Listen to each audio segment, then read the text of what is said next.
Acá estoy en el norte de Italia, en una ciudad que se llama Biela, que Biela está entre Torino y Milán, un poquito más hacia al pie de los Alpes, digamos. Es una ciudad textil.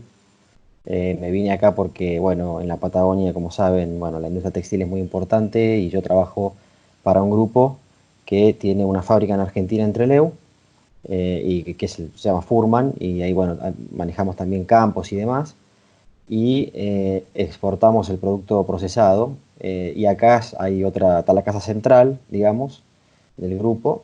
Yo me empecé a dedicar arranqué como comercial ahí en Argentina, entre Trelew, y después me empecé a dedicar más a la parte de la sostenibilidad.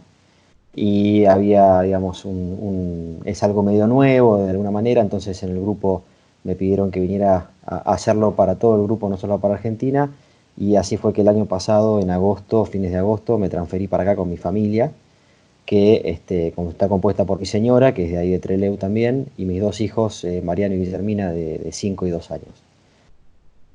Ahora también está mi suegra y un sobrino mío, que también están acá, digamos, todos en este momento. Y bueno, de la situación puntual del coronavirus te puedo comentar que nosotros lo empezamos a vivir como grupo en enero, porque el grupo tiene una fábrica en China que tuvo que cerrar a raíz de esta situación un tiempo, después reabrió, y para ese entonces ya se había empezado a complicar acá en Europa.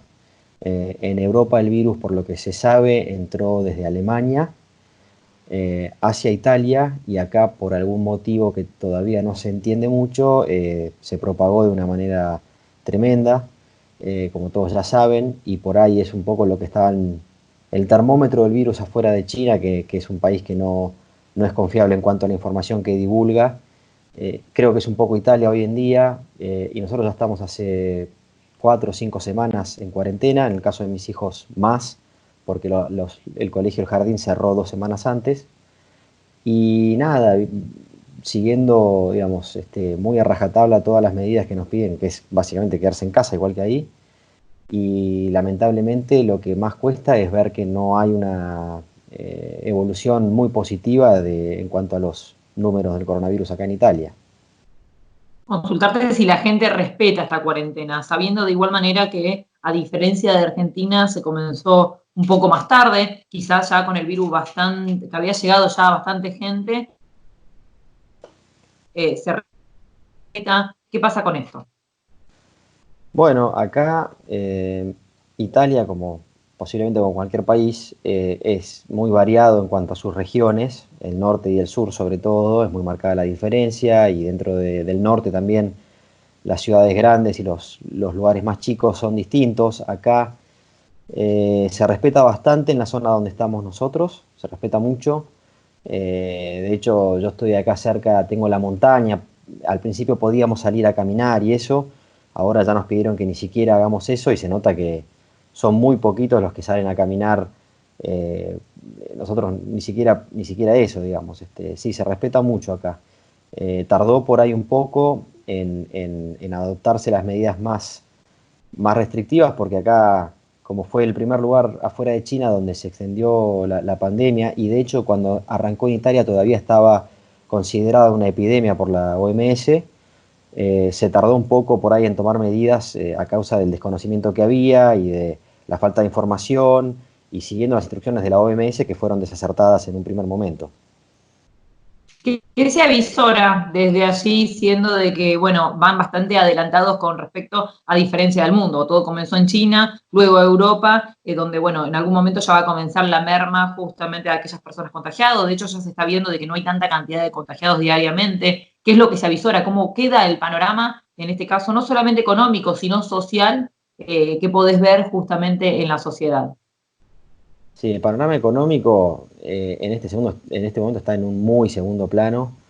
Es una preocupación latente, y que realmente es genuina y muy profunda, pero hoy estamos tratando de parar esta ola de muertes y de enfermos que todos los días vemos a las 6 de la tarde, todos los días pasan al parte, y no es muy alentador. No son muy alentadores los números.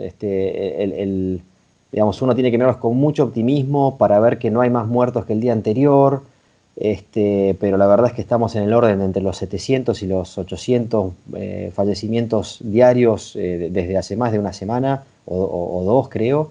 Y el tema de los enfermos es muy relativo porque eso varía un poco, es una cifra que inclusive en un gobierno que es bastante por ahí serio como el de Italia, eh, es una cifra que va de la mano con la cantidad de testeos que se hagan y es una cifra que es bastante manejada por ahí. O sea, yo no confío personalmente en eso, me fijo en el número de fallecidos, que eso es algo que es más difícil digamos, de mentirlo.